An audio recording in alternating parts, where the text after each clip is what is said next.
Hola, ¿qué tal amigos, amigas? Un saludo cordial tengan todos ustedes. Arrancamos un nuevo programa de Ciclos. Muy contento, la verdad, de estar nuevamente en sus pantallas. Quiero, ante todo, agradecer al observatoriobolivia.org. Ustedes visiten www.observatoriobolivia.org, donde podrán acceder a nuestros videos en YouTube, van a poder acceder a todos nuestros programas de Ciclos, ¿no? Tengo entendido que hay mucha gente que nos visita a nivel del interior del país, en el exterior incluso, ¿no? Hay bastante audiencia que tenemos fuera de nuestras fronteras de nuestro país, ¿no? Se ha tocado muchos temas en esta semana, ¿no? El vicepresidente Álvaro García Linera habló sobre que la población ya está debatiendo sobre la reelección del presidente Morales, ¿no? Que prácticamente, para mí, lo que hizo el vicepresidente fue inaugurar el gran debate sobre la reelección del presidente Morales, y creo que ahora el MAS, como nunca, ¿no?, tiene todas las condiciones para abrir la Constitución Política del Estado, ¿no? Que seguramente este tema lo vamos a estar detallando más adelante, amigos, amigas, ¿no? Pero me parece que el MAS está en un momento preciso para hacerlo, ¿no? El tema de la Haya, el tema de la estabilidad económica, el tema de mantener, ¿no?, de mantener en relance la imagen del Evo en todo sentido, ¿no? Entonces, son momentos propicios que tiene este gobierno de turno. Por otro lado, también, amigos, amigas, quiero hablar de este tema que ha sido muy debatido en los medios de comunicación, ¿no? Acerca sobre el percance de ida y vuelta que tuvieron el periodista Enrique Salazar, de que no me pierda, con la ministra de Comunicación, ¿no? Muchos periodistas, al menos por lo que he visto, se han quejado, lo calificaron a Enrique Salazar de grosero, atrevido, de excedido, pero vamos a ver qué es lo que ha pasado y por qué la Red 1, ¿no?, el canal Red 1, rescindió contrato con Enrique Salazar. Vamos a las imágenes, por favor. Marianela, bienvenida, buenas noches. Buenas noches, Enrique, buenas noches a todo el país. La ministra nos está acompañando esta noche justamente para hablar, bueno, y vamos a hablar del plan de batalla un poquito, y hablar de otros aspectos también, y bueno, nos está acompañando a propósito de este tema. Hay molestia en la ciudadanía, hay molestia también en las autoridades de gobierno sobre esta medida que han tomado los planificadores ministros. Permíteme antes, querido César, con Enrique aclarar una cosa, ¿no? Acaba de decir, ¿por qué no hacen acuerdo con los empresarios para producir trigo? Si producimos pichicata, dice, ¿no? Como que si el gobierno produciera o los empresarios estuvieran dedicados a producir ese crimen contra el país, no, contra la humanidad. Esa es la interpretación que usted le está dando, ministra. Bueno, prefiero que me lo aclare, Enrique. Si decimos... No, la que tiene que aclarar es usted, digamos, ¿no? Porque usted le está dando ese enfoque. Usted lo ha puesto. ¿Qué se produce en el Chapare? Pues no lo produce. ¿Qué se produce en Yapacaní, en Santa Cruz? Ya, la coca no es pichicata, Enrique, para empezar. No, usted está diciendo que la coca es pichicata. No, usted lo ha dicho, pues lo ha planteado. Defínalo, aclare. Yo no he dicho que la coca es pichicata. La coca más químicos, Marianela, coca más químico igual pichicata, ¿o no? Eso es otra cosa, pero el gobierno ni los empresarios lo hacen, ¿o sí? Usted lo ha puesto así. Pero ¿quién ha dicho el gobierno? No esté a la defensiva, usted tiene que ser más inteligente, y usted es la ministra de Comunicación. Por eso mismo le exijo informe más bien, Enrique, y contrarreste esta noticia que ha salido a nivel internacional, donde los chilenos se están riendo porque nuestros militares están haciendo pan. Vea qué efectos tiene a nivel internacional y piense eso en vez de decirme el presidente ni los empresarios son pichicateros. Yo no he dicho eso, no me ponga palabras que yo no he dicho, Marianela. Prefiero que lo aclare así, Enrique, porque de lo contrario puede quedar... No estoy aclarando nada, ni a usted ni a nadie. No tengo que aclarar nada yo. Enrique, déjeme hablar. Yo le escucho. Claro, también tiene que escuchar. Yo también escucho. Está precisando, claro, perfecto. Es que no me ponga palabras que yo no he dicho. Ya, qué bueno que precise, Enrique. De eso se trata la comunicación. No preciso nada, porque no imprecisé nada. Dos, no puede cambiar de tema así con el tema de Chile. Deberíamos sentirnos orgullosos de las Fuerzas Armadas. Usted no me va a enseñar a mí a hacer comunicación. ¿Cuándo hizo periodismo usted, pues? Va a escuchar, ¿cuándo fue eficiente usted en el periodismo? Va a escuchar, Enrique. ¿Cuándo fue eficiente en el periodismo usted? Así que no me venga a pasar clases a mí. Va a escuchar, Enrique. De qué tengo que comunicar y cómo comunicarlo. Bueno. Va a escuchar, Enrique. Me voy a callar porque usted es una dama, es ministra, la respeto y me callo. Diga lo que guste. Bueno, qué bueno que me escuche, ¿no? Y que me permita hablar. Deberíamos sentirnos orgullosos de nuestras Fuerzas Armadas porque sirven a la patria, porque hoy trabajan por su pueblo, están con su pueblo y no son el miedo de nuestra gente. Eso es parte del cambio, eso es parte de este sentimiento de patriotismo que debemos tener todas y todos. No tendríamos que por qué sentirnos avergonzados. Es parte del ser orgullosos bolivianos, de saber atender a nuestra patria cuando se pone en una situación incómoda a nuestra gente, especulando con el precio del pan, un insumo tan básico para la alimentación. Ministra, sobre eso, 2 palabras. Yo no quisiera que mi hijo vaya al cuartel y sea panadero, respetando a los panaderos. Allá voy a recibir instrucción militar a cuidar la frontera, las fronteras desprotegidas, donde se entra Sancho, Pedro y Martín. También lo hacen, Enrique. Bueno, y de todas formas, a lo que me preguntaba César, ¿no? Toda esta especulación, toda esta acción injusta en contra del pueblo paceño sobre todo. Viendo es la Apreciadas fueron las discusiones entre la ministra de Comunicación y el periodista Enrique Salazar, que particularmente yo creo, amigos, amigas, que la ministra tergiversó las declaraciones de Enrique, porque en ningún momento Enrique involucró, ¿no?, al gobierno con la pichicata. Lo que él dijo es que se produce pichicata, ¿no?, en una zona específica, me imagino que quiso decir implícitamente en el Chaparro, pero es la verdad. Y es verdad que las fuerzas de tarea conjunta van aniquilando, van apagando, van incendiando estos focos donde se hace la pichicata, ¿no? Muchos lo han criticado, realmente uno conociendo a Enrique Salazar, ¿no?, tiene bastante audiencia Enrique, es un personaje polémico. El periodismo que él hace es muy distinto a lo que cotidianamente vemos. Es un periodismo, claro, es un periodismo polémico. Es lo que hace Enrique Salazar, ¿no? Pero hay algo que me llama la atención también de este tema, ¿no? Que hay medios, y comparto con las declaraciones de Enrique, después de lo sucedido, después de que la Red 1 rescindiera el contrato, que hay medios que le tienen miedo al gobierno. Y sí, lo tienen miedo al gobierno, textualmente. ¿Por qué? Porque no les tienen miedo a que no les den pases publicitarios, ¿no? Se autocensura, sí, evidentemente. Y puede ser que, ya les decía, que puede ser que sea grosero, que puede ser que sea atrevido, que puede ser que sea excedido, sí.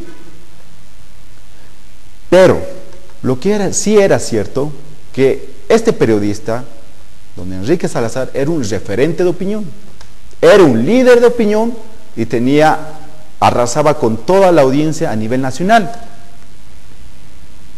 Eso es lo cierto, ¿no? A mí me preocupa el hecho de que la polarización de los medios de comunicación, ¿no? Efectivamente, eso ya se lo ha dicho hace bastante tiempo, pero la balanza pareciera que fuera más para el más, ¿no? Y que aquí hay una intención política de aniquilar a los líderes de opinión contrarios al gobierno. Esa es la sensación que yo tengo. En fin, he podido anotar algunos puntos más, amigos, amigas. Por ejemplo, si nos vamos aquí nomás cercanos, ¿se acuerdan del programa de Carlos Valverde? ¿Se acuerdan del programa de Roberto Barberí, Fisuras? ¿No? Eran referentes de opinión. Y por la censura del gobierno tuvieron que dejar de hacer televisión porque realmente eran tajantes con el gobierno. Entonces podemos ver que hay distintas posiciones, pero realmente al gobierno no le gusta la crítica. Y yo lamento que el entorno del presidente, porque yo no dudo de la buena fe del presidente, yo dudo de su entorno, de las denuncias de corrupción, de lo mal que están manejando el Estado, no todos, pero sí algunos, de esas personas son las que dudo. Y lamento la falta de autocrítica por parte del gobierno. Y lamento que no haya más referentes de opinión en el país. En los medios de comunicación, y como periodistas. En fin, es un tema que me imagino que vamos a ir hablando más adelante, pero ahora vamos a irnos a nuestro tema central del programa, que es el tema de la trata y tráfico de personas. Después de la pausa estaremos hablando de este tema con una invitada especial. Vamos a una pausa. Bien, amigos, amigas, nuevamente estamos de retorno. Vamos a hablar de un tema muy preocupante, un tema que lamentablemente se sigue dando, que es el tema de la trata y tráfico de personas, ¿no? La verdad es que ya no saben qué hacer más los padres, ¿no? Muchos van a recoger a sus hijos, ¿no? Van a dejarlos.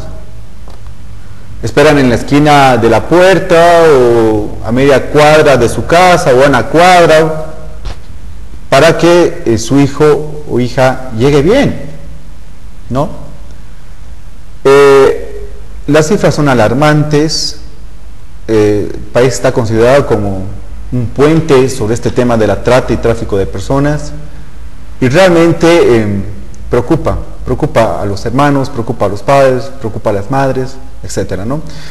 Quiero dar la bienvenida acá a nuestra invitada, a la politóloga Esther Calderón. Esther, un gusto de tenerte. Gracias. Esther nos va a hablar acerca del tema de la trata y tráfico de personas. Haya podido realizar una investigación respecto a este tema. Esther, un tema muy preocupante. No sé qué datos podrías proporcionarnos hoy respecto a este tema. Sé que has visto este tema de cerca, ¿no? Pero, ¿qué es lo que pasa, no? ¿Por qué se sigue dando estos hechos? ¿Cuáles son los motivos, no? Y, por último, ¿qué acciones están haciendo para contrarrestar este hecho ilícito? Bueno, gracias, Humber, por la invitación. Primeramente, felicitarte por el programa, por esta iniciativa que nos muestra que el recambio generacional en el campo del análisis político está sucediendo. En ese sentido, es para mí un placer compartir esta mesa contigo. Bueno, el tema de la trata de personas es complejo, tiene múltiples dimensiones, es difícil de abordar y en este sentido creo que tenemos que definir lo que es la trata, cómo opera, cuáles son los objetivos. Básicamente se trata de la comercialización de las personas, la captura, el traslado y la privación de libertad de una persona. Captura y traslado de manera forzosa, por ejemplo a través de los secuestros, o también con consentimiento de la víctima, ¿no? Es decir, mediante un engaño, un ofrecimiento de trabajo muy bien remunerado, sin necesidad de experiencia previa, o estas pseudoagencias de modelaje que solicitan azafatas, modelos, y a partir de este tipo de engaños captan a las víctimas, ¿no? Captan a las víctimas, las secuestran, las privan de libertad y después las transportan a diferentes ciudades, países, salen del continente. es un tema, como puedes ver, es complejo. ¿Cuáles son los fines de la trata? Existen diversos. La comercialización de las personas sucede por diversos fines, entre ellos, por ejemplo, los más conocidos como la prostitución, la explotación sexual, las adopciones ilegales, las investigaciones biomédicas ilegales, es decir, se somete a la persona a una serie de experimentos científicos. También está el matrimonio servil, por ejemplo. Se obliga a las niñas de 15 años a casarse con señores de 40, 50, a tener 5 hijos y prácticamente vivir en una situación de servidumbre. Pero tal vez uno de los casos o de los objetivos que genera más rédito económico es el tema de la venta de órganos, ¿no? Tejidos corporales, fluidos corporales. Este es uno de los temas que creo que tiene que ser considerado, en tanto que se ha convertido en un gran negocio para los tratantes, para las redes de trata y de crimen organizado, porque genera en el mercado negro un gran movimiento, en el mercado negro de órganos. Se dice, por ejemplo, que un corazón cuesta $60.000, un riñón $120.000, las córneas $45.000, los pulmones $150.000, y así todo el cuerpo humano. Entonces vale aproximadamente, si hacemos la suma, aproximadamente $2 millones, ¿no? Entonces tenemos que generar conciencia del problema. Creo que eso nos falta específicamente en nuestro país. El tema es abordado de manera muy restringida, muy limitada por los medios de difusión y también por las autoridades. Este es un tema bastante preocupante, y lo que tú decías, Esther, es efectivamente cierto, ¿no? Generar conciencia, tomar las precauciones necesarias, ¿no? También el gobierno a no dormirse en este tema, ¿no? Porque pareciera que el gobierno estuviera amarrado de la coyuntura, y cuando se habla recién reacciona, y cuando ya no se habla de la trata y tráfico de personas se calla, ¿no? Y eso es lamentable. Esther, no sé si me podrías ayudar con este dato, pero creo que en Bolivia se produce más tráfico de personas que en el resto de los países de América Latina, ¿es así? Claro, Bolivia está, para este año y el año pasado no tenemos datos oficiales, pero se dice que ha estado en el 6º lugar de países con este problema en América Latina, ¿no? Lo que es bastante alarmante y lo que muestra en cierto sentido que no hay incidencia de las políticas estatales, por un lado, ¿no?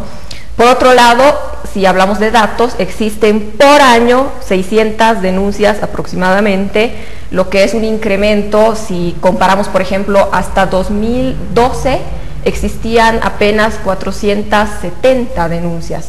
Ahora estamos hablando de 600, ¿no? Aproximadamente una persona desaparece por día y es posible víctima de trata de personas. 70% de los casos se dan a partir de las redes digitales, como el Facebook, por ejemplo, y ahí tenemos también un dato interesante, ¿no? Porque estas redes de trata de personas operan en diferentes círculos profesionales, en diferentes ámbitos, y uno de ellos es el Facebook. Tienen un constante monitoreo de las redes digitales, a partir de las cuales captan a las víctimas, monitorean a las familias de las víctimas, y este también es un problema que nos muestra otra dimensión, en el sentido de que cuando llega una denuncia a partir de las redes digitales o a través de las redes digitales, inmediatamente se produce un proceso de difamación de la víctima y un proceso de desacreditar la denuncia. Entonces uno se pregunta a partir de dónde surge este proceso, ¿no? Es parte de las estrategias de las redes de tratantes, ¿no? Que lo que buscan es que la gente tenga miedo y que no denuncie, y entonces a través de la difamación y desacreditando las denuncias consiguen este objetivo. No, importante estar en este tema. Entonces lo que podríamos decir que hay un trabajo previo para generar esto, ¿no? Para encerrar, para atrapar a las víctimas, ¿no? Y llevarlas, ¿no? El trabajo de las redes sociales, creo que desde ahí se debería comenzar a hacer concientización, ¿no? Un trabajo de concientización, porque muchas adolescentes caen todavía en la trampa de las redes sociales, ¿no? Y sufren estas consecuencias, ¿no? ¿Cómo se podría trabajar en la parte de conciencia? ¿Qué instituciones están trabajando, Esther? ¿Cómo has podido ver este tema del trabajo de prevención en este tema del trata y tráfico de personas? Esa es una buena pregunta, ¿no? ¿Qué hacemos? ¿Cómo empezamos a trabajar en el problema? Y yo creo que en este sentido tenemos que pasar más allá del análisis estadístico del problema, ¿no? Está bien que pongamos los datos sobre la mesa. Sin embargo, tenemos que preguntarnos qué está pasando, qué nos está pasando como sociedad. Entonces, en este sentido, por ejemplo, creo que es importante, en primer lugar, identificar cuáles son las causas del problema, el fundamento del problema. Entonces, uno de los principales que identifico es el tema de el hecho de convertir el cuerpo de la mujer en una mercancía, en una cosa.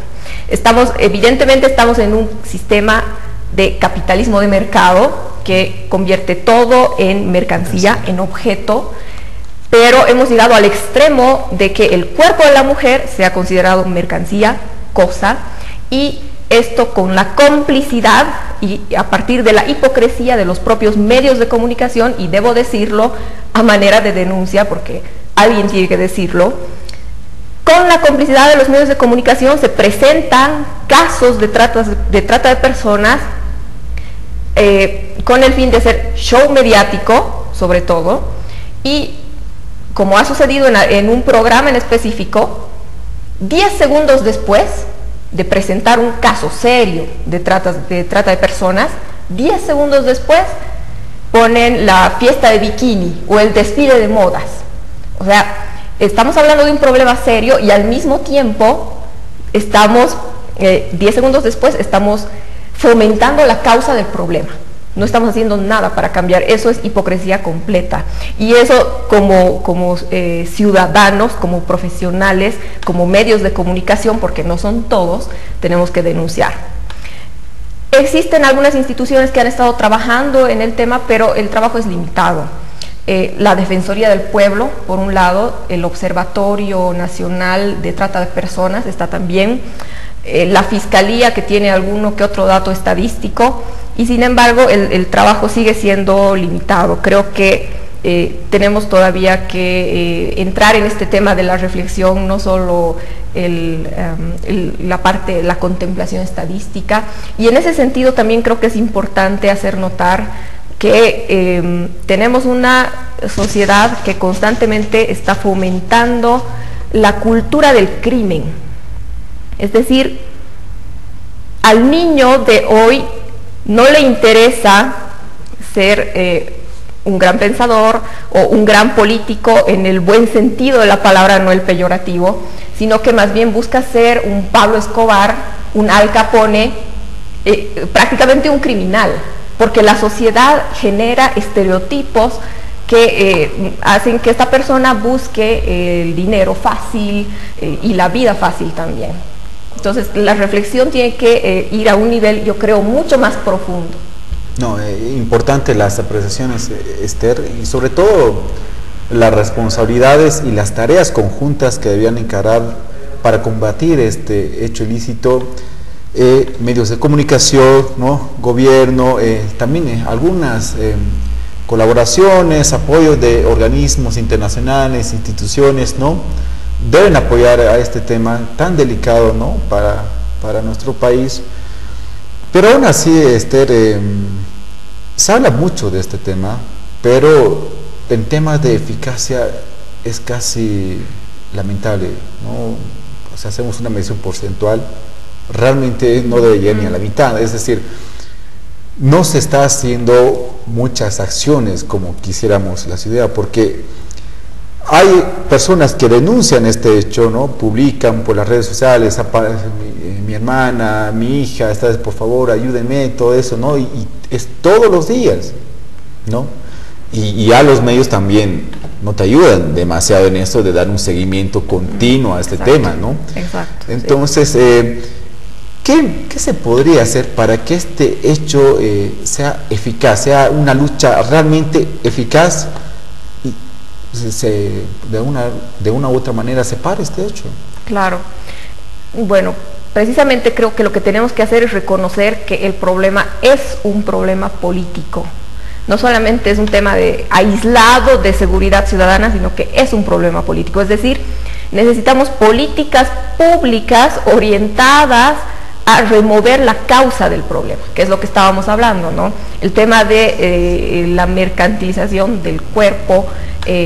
Necesitamos mejorar la normativa. Tenemos la ley integral contra la trata de personas, que no es una ley efectiva. Tenemos menos de un 1%, es decir, casi nada de sentencias condenatorias para personas involucradas en este crimen. Entonces no hay una normativa efectiva, tenemos que mejorar ahí, tenemos que, tanto a nivel de gobierno como a nivel de la sociedad, tenemos que trabajar. Es importante que también consideremos alguna forma de regulación de los contenidos que se difunden a partir de los medios, como por ejemplo lo que te mencionaba, ¿no? El show mediático que mezcla cosas, que genera contradicciones. Creo que también es importante que avancemos en el tema de control de fronteras, ¿no? Ya esto como política de Estado, porque precisamente a través de las fronteras también entra la gente y nadie hace nada. El tema también de que tenemos que generar un debate público a partir de la ciudadanía, en vista de que las autoridades no se pronuncian en el tema. He sugerido en algún momento crear un protocolo de seguridad ciudadana, por ejemplo, desde la ciudadanía, para poder investigar, protestar y al mismo tiempo generar acciones que puedan ir atacando al problema, ¿no? Creo que existe un vacío de autoridad, si hacemos referencia a la policía, por ejemplo, a la fiscalía, que también impide que pueda efectivizarse la norma. Entonces, en ese sentido, tenemos que buscar otros ámbitos de influencia y otros ámbitos de acción. No, importante las apreciaciones. Y bien, amigos, amigas, vamos a un corte publicitario y bien, amigos, amigas, nuevamente hablando con ustedes. Estamos hablando sobre el tema de la trata y tráfico de personas. Está aquí conmigo la politóloga Esther Calderón. Justamente antes de ir a la pausa, Esther, estábamos hablando de algunas experiencias, ¿no? Si hay algunas que podrías compartirnos, ¿no? ¿Y por qué? ¿Por qué te digo esto? Porque generalmente la gente se queja porque la policía no le ve reaccionar inmediatamente, ¿no? Pareciera que le falta eso, ¿no? De ser activo, de ir a hacerlo rápido, ¿no? O sea, son cuestiones empáticamente, así es como piensa la ciudadanía, así es como piensa la gente, nuestra gente de La Paz, del Alto, ¿no? Entonces, falta más reacción en este tema, ¿no? Y falta eficiencia y eficacia, ¿no? Que son dos conceptos muy distintos. ¿Qué podrías más agregarnos en este tema, Esther?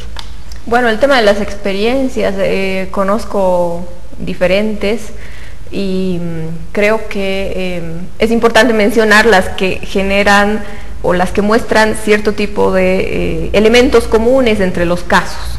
Por ejemplo, el tema del internet, ¿no? Los tratantes se contactan con la víctima a través de perfiles falsos, generan una especie de comunicación, amistad, después entablan una relación de noviazgo. Por lo general logran que la víctima deje a su familia para, por decir algo, un viaje al exterior y un matrimonio, que es un caso específico, donde se ofrece pues a la víctima estabilidad económica, amor, entre comillas, y de esta manera desaparece. En Bolivia tenemos muchos casos que tienen estos elementos comunes, ¿no? Y bueno, existen otros, los secuestros, por ejemplo, en radiotaxis, que entre el año pasado y este año han incrementado, y bueno, otros casos más. Pero y el tema de por qué cuando uno hace la denuncia, digamos, ¿no? No hay respuesta, es decir, que no se logra hallar a las personas, ¿no? Es muy lamentable. El tema de las fronteras también, ya lo mencionabas, no se está cuidando, no se está controlando adecuadamente, ¿no? Pero ¿qué pasa con las denuncias, ¿no? ¿Qué pasa que se duermen y realmente no tenemos respuesta a las denuncias de trata y tráfico de personas? Claro. Tristemente muchas denuncias han sido y son desestimadas, es decir, nunca llegan a ser consideradas por el fiscal por diferentes motivos. La víctima prefiere desistir porque tiene miedo, porque es amenazada por los tratantes. No existe efectividad en y eficacia en la acción de la policía. Es decir, incluso existen diferentes acusaciones contra policías en el sentido de que estarían involucrados, porque estamos hablando de grandes redes, ¿no? De redes que tienen a su servicio policías, militares, abogados, fiscales y una serie de profesionales, incluidos médicos, en el caso, por ejemplo, del tema del tráfico ilegal de órganos, que trabajan en hospitales clandestinos. Y entonces, evidentemente, la persona tiene miedo de denunciar, porque existe presión por parte de los tratantes, en el caso de las víctimas que han podido escapar, y por el otro lado la presión de las autoridades, que no hay la confianza. No hay confianza porque no existe efectividad en su acción y tampoco existe una verdadera búsqueda de hacer justicia, ¿no? Que este tema yo creo que nos está mostrando lo que tantas veces hemos hablado y hemos dicho en el país: la debilidad y la ausencia de la justicia. El sistema de justicia es completamente ineficiente y este es uno de los temas que muestra y saca a la luz del problema, ¿no? No, eso sí, son puntos a considerar, ¿no? Bueno, vayamos más allá, Esther, respecto a este tema, ¿no?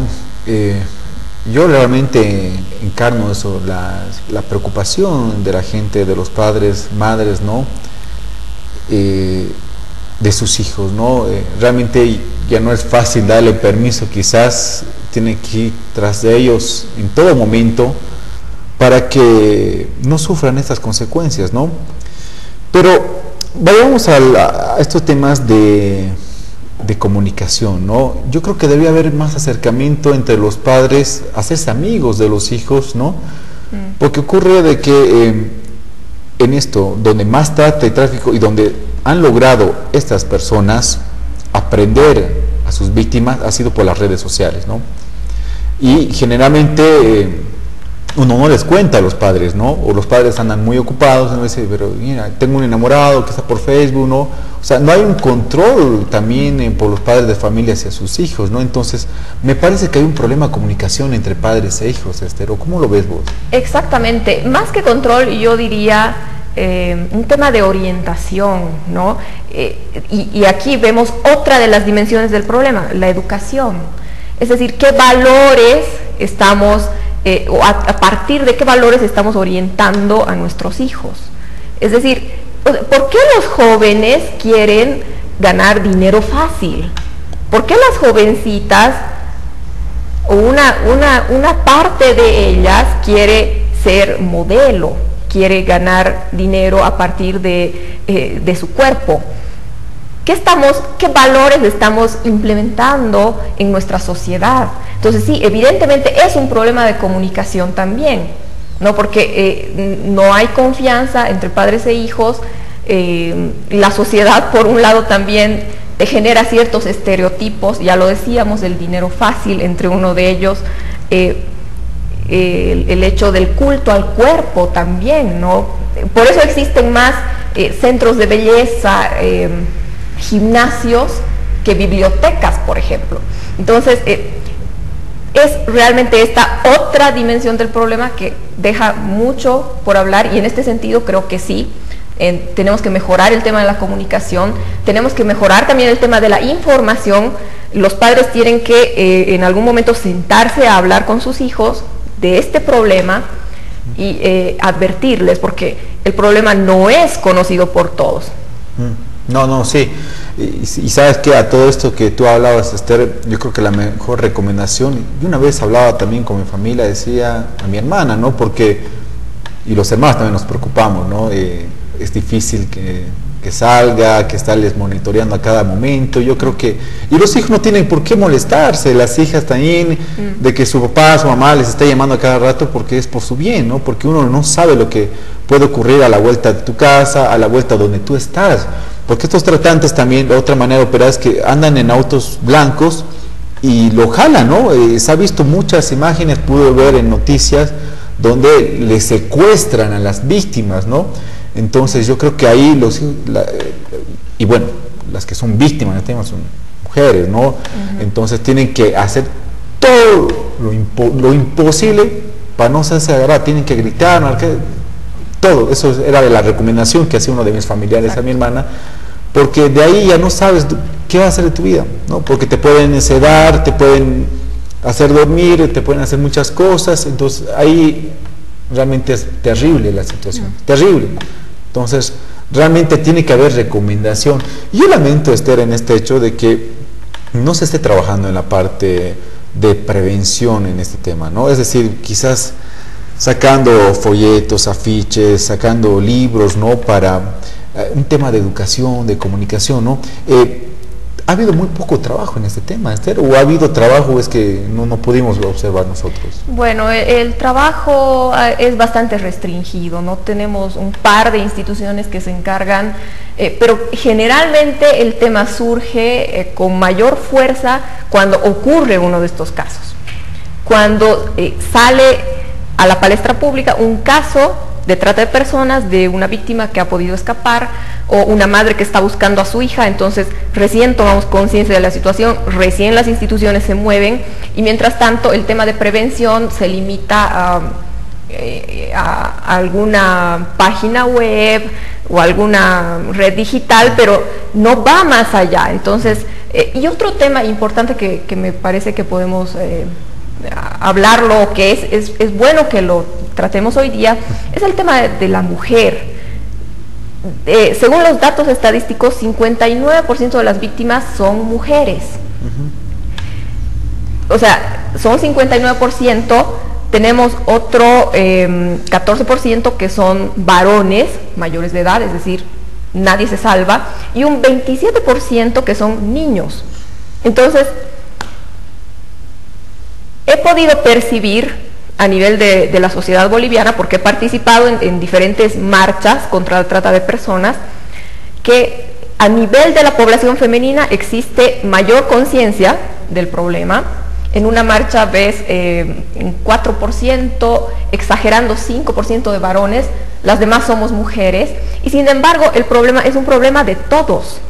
Las mujeres estamos más vulnerables, somos las más afectadas, pero el problema es de todos, nadie se salva, todos estamos incluidos en el problema y no podemos mirarlo desde arriba, sino que tenemos que empezar a trabajarlo desde nuestras posibilidades.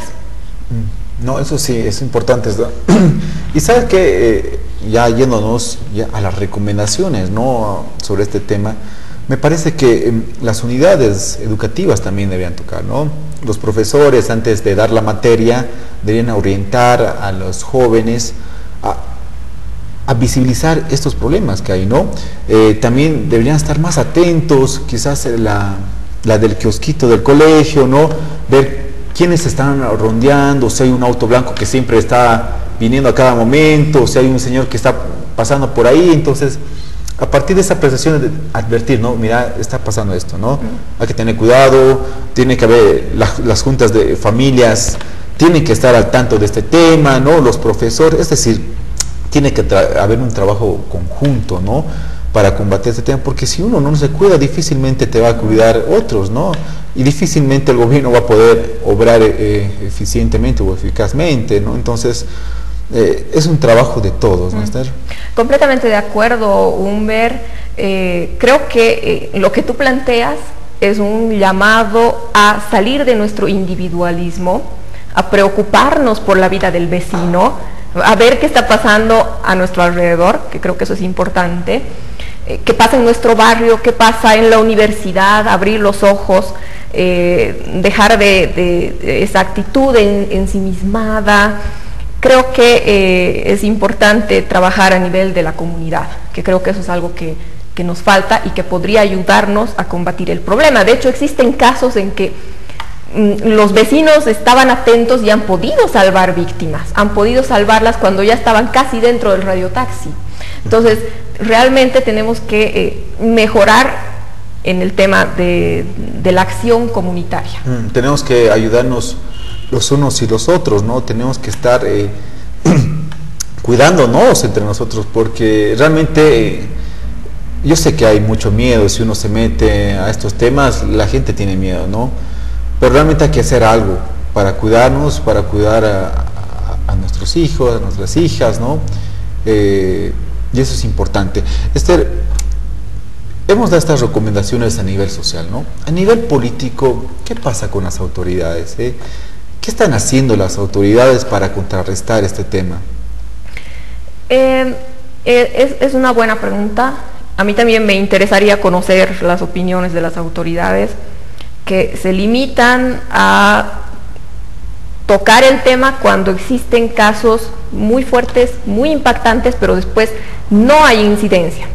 Existe el Consejo Plurinacional de Trata de Personas y sin embargo hasta ahora no he podido presenciar, ni a través de los medios, ni personalmente, ni en redes digitales, un pronunciamiento por parte de esta autoridad.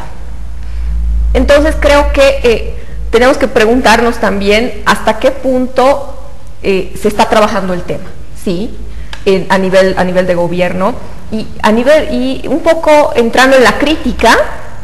Creo que las autoridades están más ocupadas de la agenda mediática, de la agenda electoral, de la agenda política, y se olvidan de estos temas que están presentes en el día a día, sobre todo en época electoral. Y bueno, tenemos una agenda mediática complicada también, y entonces el tema es lo que al final es lo que menos interesa, ¿no? A nivel de crítica creo que tenemos que generar mayor conciencia. Como ciudadanos tenemos que movilizarnos también, porque aparentemente ese es el medio más efectivo para lograr atención por parte de la clase política. No, importante en este tema de las responsabilidades, ¿no? El rol de responsabilidades que deben tener en cada estrato social y político, ¿no? Ya estamos a punto de concluir, amigos, amigas, el programa. Ya no vamos a irnos a las conclusiones entonces, Esther. ¿Cuáles son las primeras conclusiones? Más que conclusiones, Esther, yo quisiera que más bien tú des las recomendaciones a los padres y madres de familia, ¿no? En este tema tan difícil y preocupante. Bueno, a nivel de recomendación, creo que la comunicación es el mejor elemento para trabajar con los hijos, para enseñarles diferentes valores, para orientarlos en la vida.